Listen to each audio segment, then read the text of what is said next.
And yeah, just take your time. Sure.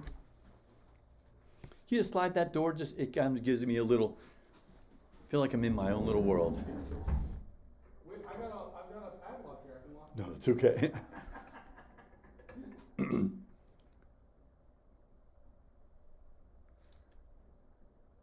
Hi, I'm Dr. Bill Lyle and I practice obstetrics and gynecology here in Florida.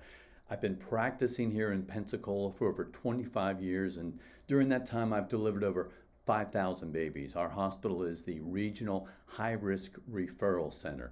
There's been a lot of questions as far as how will Amendment Number 4, if it passes in November, how will the amendment affect life here in Florida? And we just want to set all things straight. We're going to read through the exact verbiage of the amendment, and we're going to go word by word on what it really means to life here in Florida. First, the will of the people is being violated.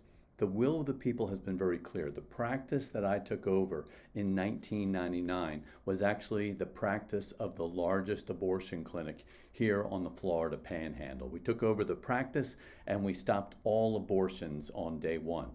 As of today, there is not a single abortion clinic here in the Pensacola regional area. The will of the people said abortion was wrong. When we took over that practice, abortion was legal up to 24 weeks gestation. We had babies surviving in our NICU at 23 weeks gestation, yet you could abort a baby at 24 weeks gestation completely legally. The sea turtles over on Pensacola Beach that were still in their eggs that had been left there by their turtle moms, the sea turtles had more rights and protection. In fact, you could be fined up to $100,000 and spend a year in jail just for disturbing a sea turtle still in its shell over on Pensacola Beach. But we didn't have that same protection for babies in the womb that would survive on the outside. Well, the will of the people was to protect life within the womb. And the will of the people said 24 weeks is wrong. So the House got together, the Senate got together, they passed a bill, they passed a law, and they decreased the gestational age cap from 24 weeks to 15 weeks. But that wasn't good enough. The will of the people said we need to defend life in the womb. So as of May 1st of 2024, the law in the land of Florida was that life would be protected at a heartbeat. Once a heartbeat was detected at 6 weeks gestation, we would defend the life of that baby. And that was where the will of the people had led the state of Florida. But evil does not rest until it has done what is evil, Scripture tells us. And evil has raised its ugly head. The ACLU of Florida, Planned Parenthood in Florida, have now invested $40 million to get a constitutional amendment on the ballot this November. The amendment is really clear on what it will do, but the labeling of the amendment is not clear. The amendment is actually labeled on your ballot saying, Amendment to Limit Government Interference with Abortion. Well, nobody wants to have government interfering in our lives, but what does the amendment actually say? And it needs 60% of the vote in order to become a constitutional amendment here in Florida. So we're just going to read the amendment. It says, no law shall prohibit, penalize, delay, or restrict abortion before viability. Well, first, that means that no law passed by the House, the Senate, no executive order passed by the governor would be able to supersede what this amendment says. Well, what's viability? Well, it's a vague term. And if you don't want to be clear, then you use vagueness. If you were to say, this is an amendment that will allow for abortion at any gestational age for any reason, they would not get 60% of the vote.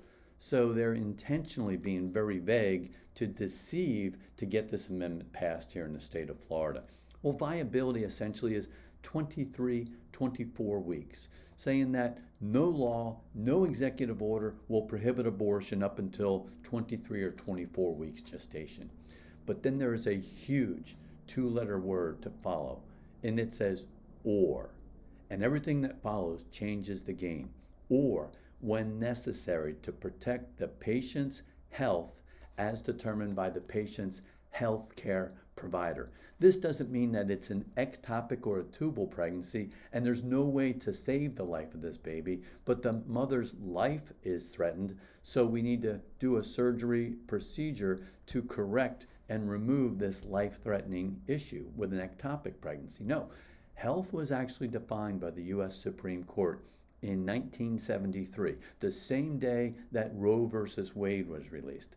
Health was defined by the U.S. Supreme Court as physical, emotional, psychological, familial, or age. So the patient is too young, the patient is too old, she has depression, she has anxiety, her mom doesn't want her to have the baby, her dad doesn't want her to have the baby. It is so broad with that definition of health that there really is no limitations at all on the gestational age of an abortion or the reason why the abortion is being scheduled.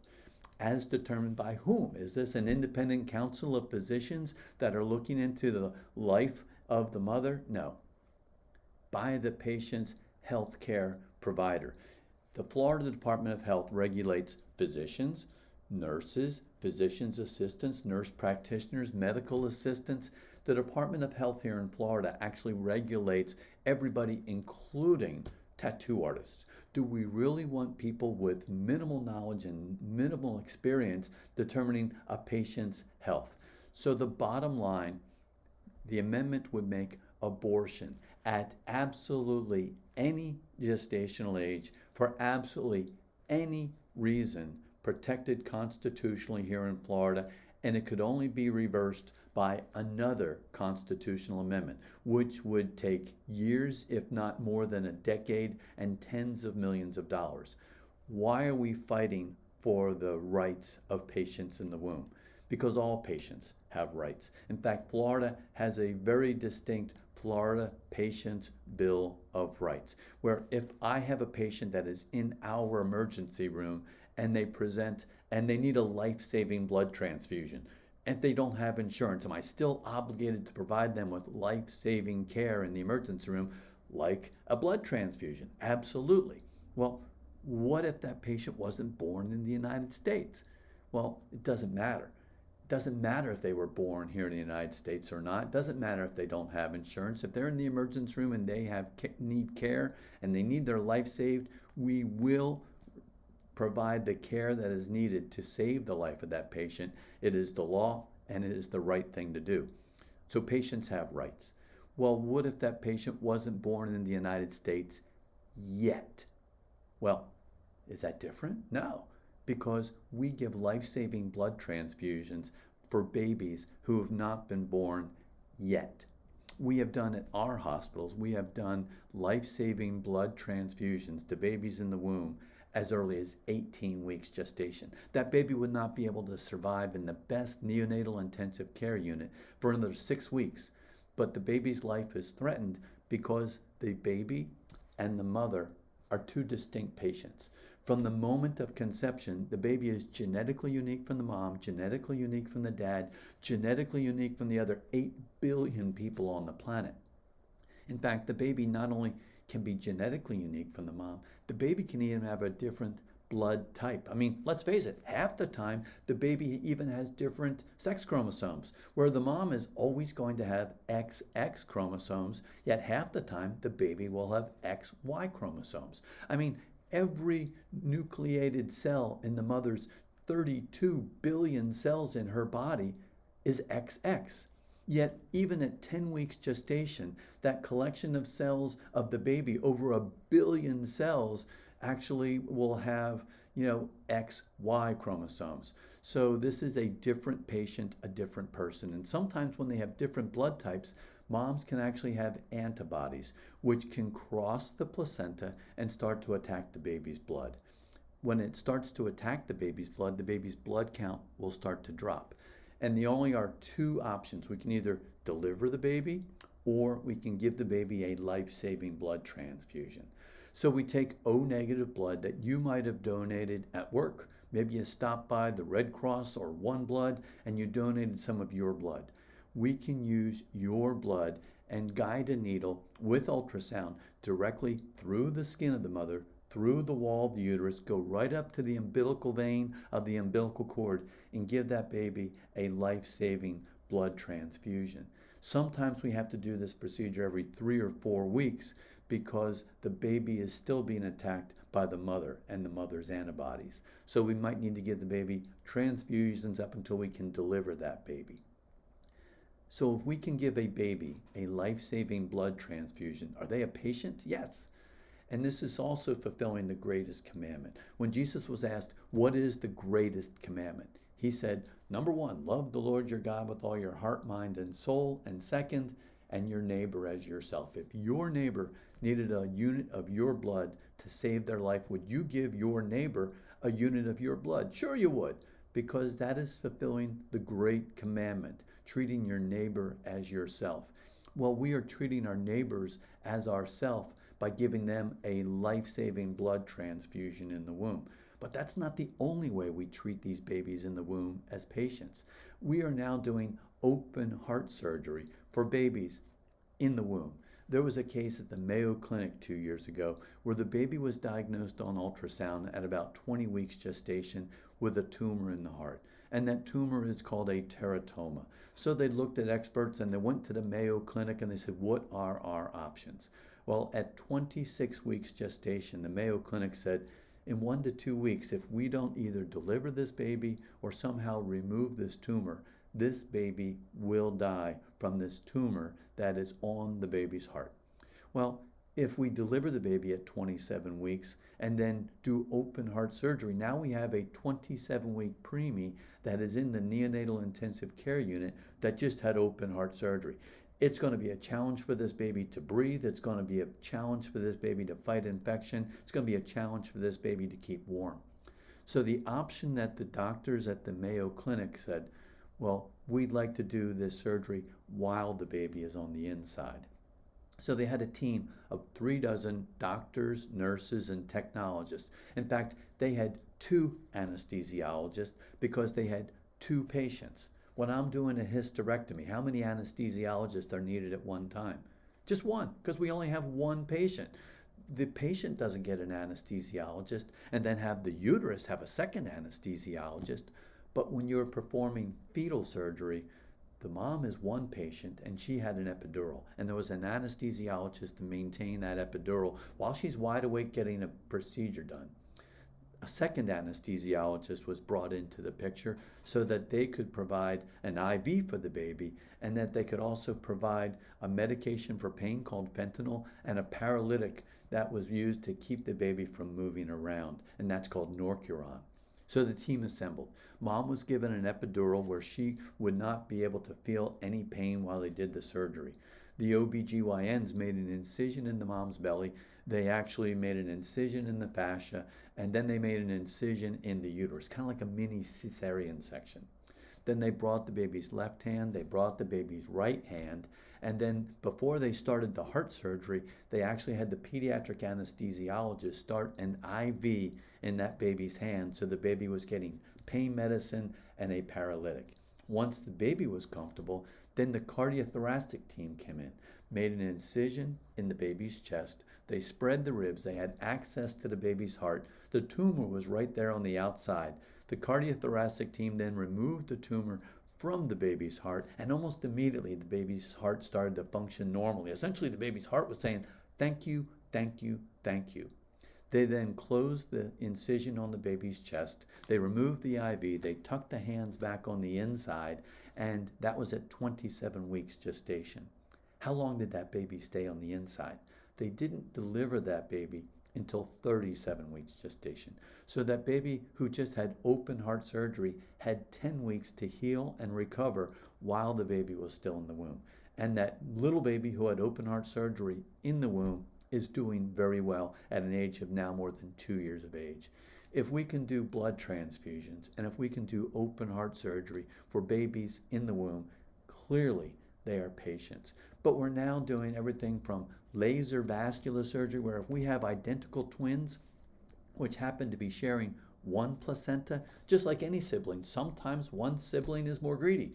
And we can sometimes have conditions where there is a twin-twin transfusion, where the larger twin is taking the vast majority of nutrition from the shared placenta, and the other baby, who's still an identical twin, is just getting the leftovers. Well, if we don't teach them how to share in the womb, not only will the small baby die, but since they're sharing a placenta, the large baby will die as well.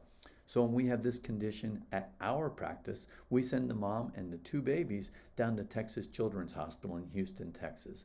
Their team will actually go inside of the uterus with a fetoscope, kind of like a laparoscope, but specifically going in the womb, and they'll have the scope and they'll have a laser. And with that laser, they will then go vessel by vessel along the placenta, and they will divide the placenta in two halves, essentially saying, this is your side of the placenta, and this is your side of the placenta. They might have been sent down there where one baby was in the 95th percentile and the other baby was maybe at the 2nd percentile. 10 days later, they send them back to our office. We follow them for the rest of the pregnancy. We then deliver the babies, but now they might be 60, 40, 70, 30. Not only do we save their lives, but we have taught these babies how to share there on the inside of the womb. But that's not it. We are also now even doing brain surgery for babies in the womb. There's a condition called a Galen malformation, and we can actually repair this abnormal vascularity in the baby's brain, and we have done that as early as 34 weeks gestation. The babies that have a Galen malformation, half of those babies right after they're born will get really sick, and of those babies that get sick, half of those babies will die. We have now repaired at Boston Children's Hospital, we have repaired Galen malformations in the womb and saved babies' lives. A patient is a person, no matter how small, and all patients have rights.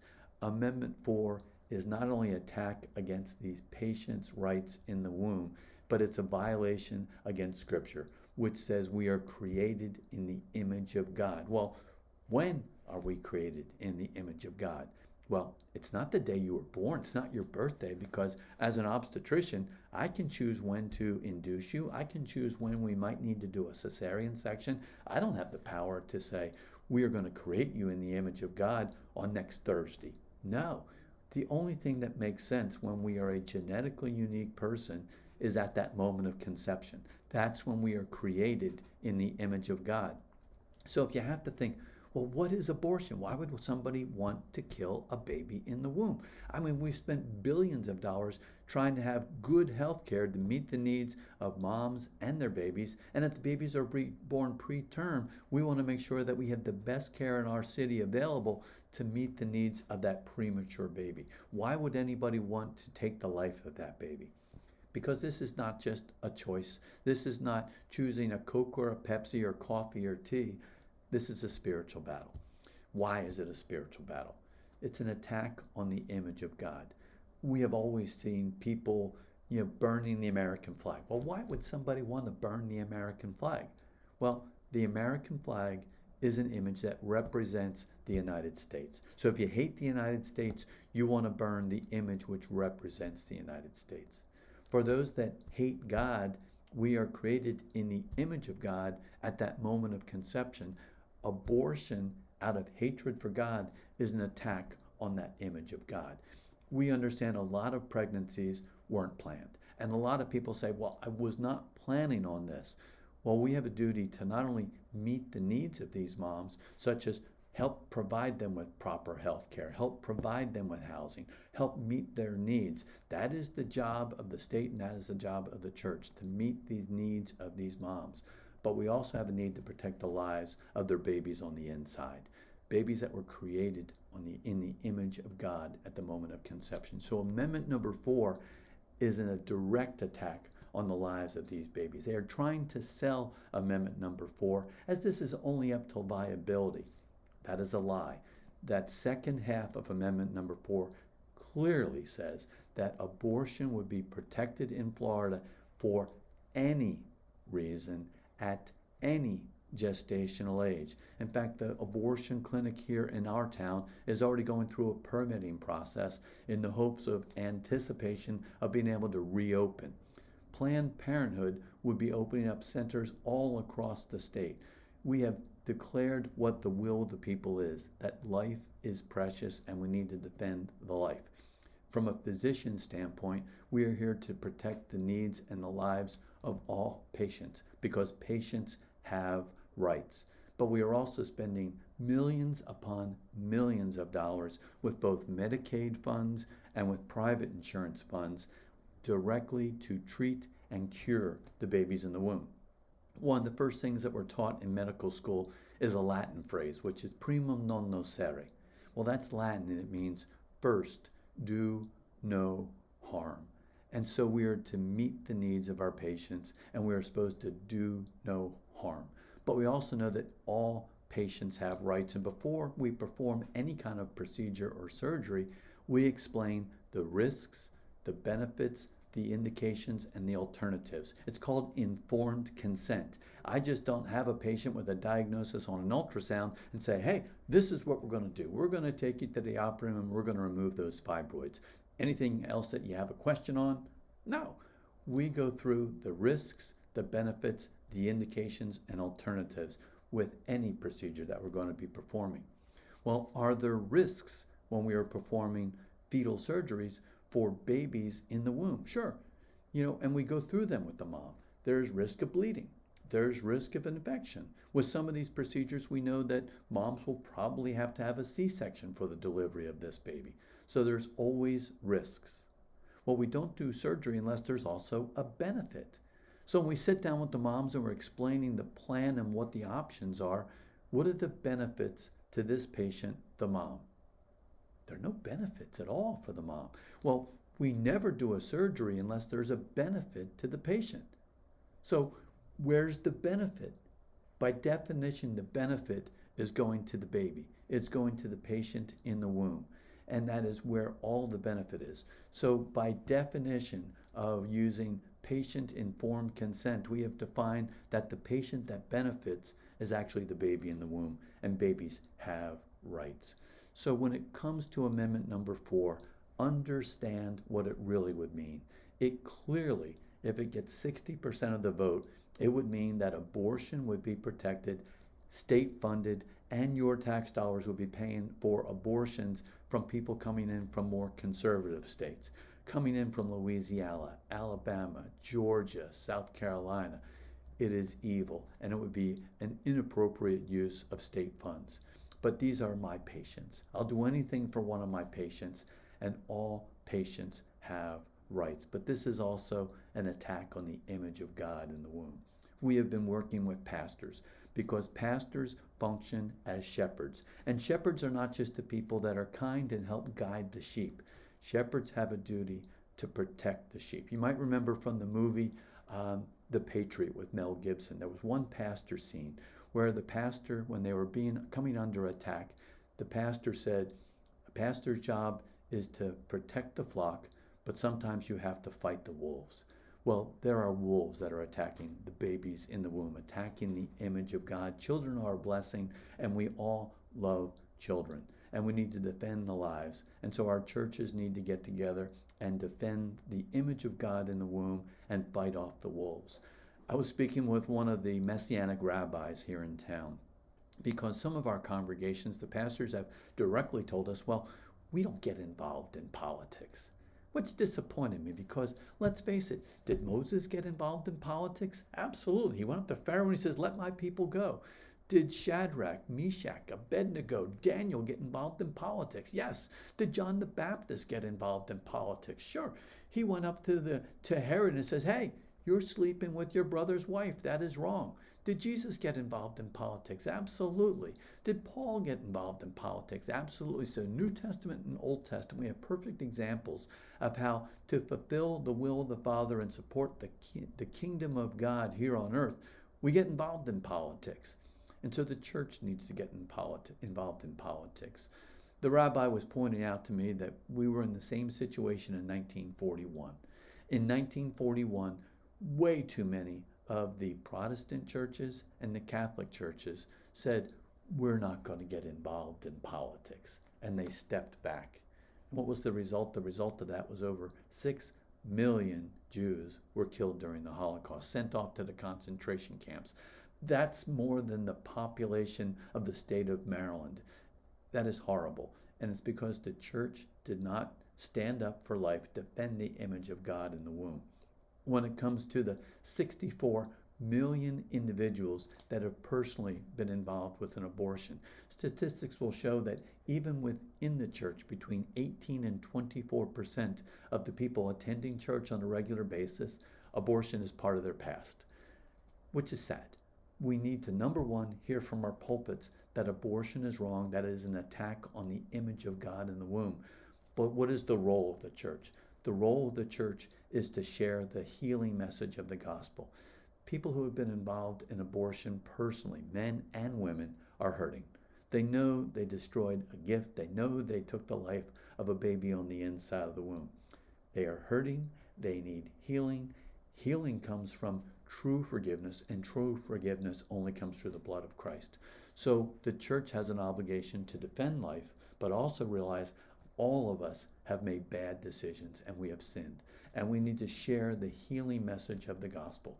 So we encourage all of our pastors, priests, and rabbis to stand up to say, Amendment number 4 is evil. It is an attack on the image of God. It is an attack on a baby in the womb that is genetically unique from that moment of conception.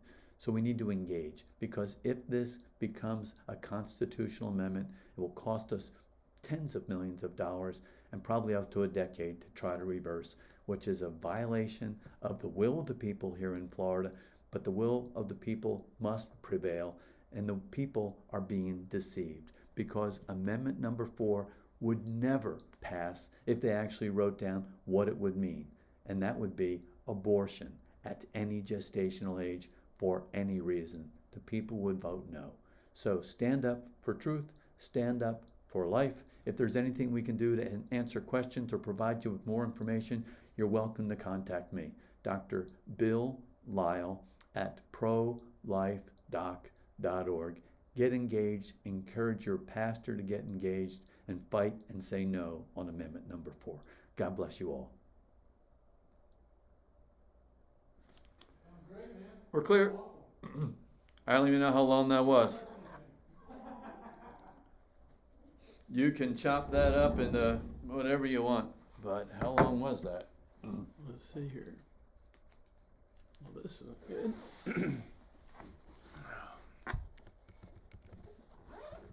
Ooh, hopefully it didn't quit. No, it's still recording. All right, cool.